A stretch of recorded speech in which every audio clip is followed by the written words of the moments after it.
পুরো কাটা ভর্তি গেল। আপনারা জলের আওয়াজ পাচ্ছেন, জলঙ্গি আর অঞ্জনা একটি জায়গা অংশ আমরা কাটলাম। এই দেখুন জলের আওয়াজ আপনারা পাচ্ছেন।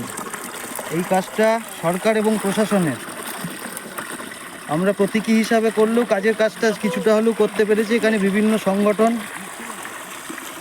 যুক্ত হয়েছেন।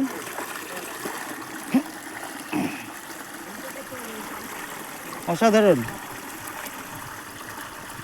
পিন্টুকে ধন্যবাদ, অসাধারণ একটা মুহূর্ত। এই জলের আওয়াজ, এইটা অনেকেই অনেক দিন ধরে পাওয়া যায়নি। দুটো নদীর সংযোগ স্থাপন করা, বিভিন্ন মত আছে, ভিন্ন মত আছে, অত জানি না। যেটুকুনি করা গেল, সোজা থেকে উল্টো, উল্টো থেকে সোজা, যাই হোক জল যাচ্ছে এইটুকুনি আপনাদের কাছে তুলে ধরলাম। এই কাজটা অতি শীঘ্রই আমরা দাবি রাখছি, অতি শীঘ্রই প্রশাসন নজরদারিতে এই কাজটা করুক এবং অঞ্জনাকে পুনর্জীবন ফিরিয়ে দিক। আইনি জটিলতা থাকলেও যেটা করা যায় সেটা হচ্ছে প্রবাহমানতা যেটুকুনি অবশিষ্ট আছে সেইটুকুনি যাতে সংরক্ষণ এবং পরিষ্কার করা যায়, তাহলেও অনেক উপকার হয়।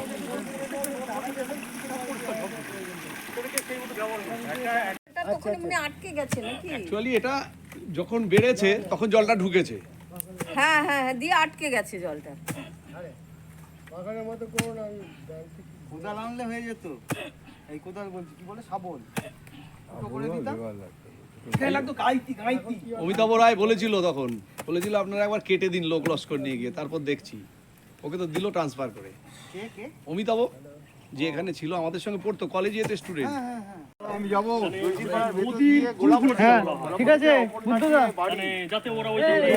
প্রশাসন অবশ্যই এই ব্যাপারে উদ্যোগ গ্রহণ করবে। এই ছবিটা দরকার। সেই জায়গাটা উন্মুক্ত করে দেবে যাতে অঞ্জনা নদী তার হারানো গৌরব কিছুটা হলেও ফিরে পায়। কৃষ্ণচন্দ্র রাজা বা তার বাবা যেই হোক, সে রেগে গিয়ে সেই মুখটা বন্ধ করে।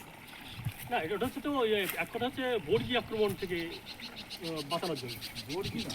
বর্গী আক্রমণ নয়, বর্গী আক্রমণ সেটা হচ্ছে ওখানে পাঠান যারা এখানে ইতিহাস শুনলে অবাক হয়ে যাচ্ছি যে এই যে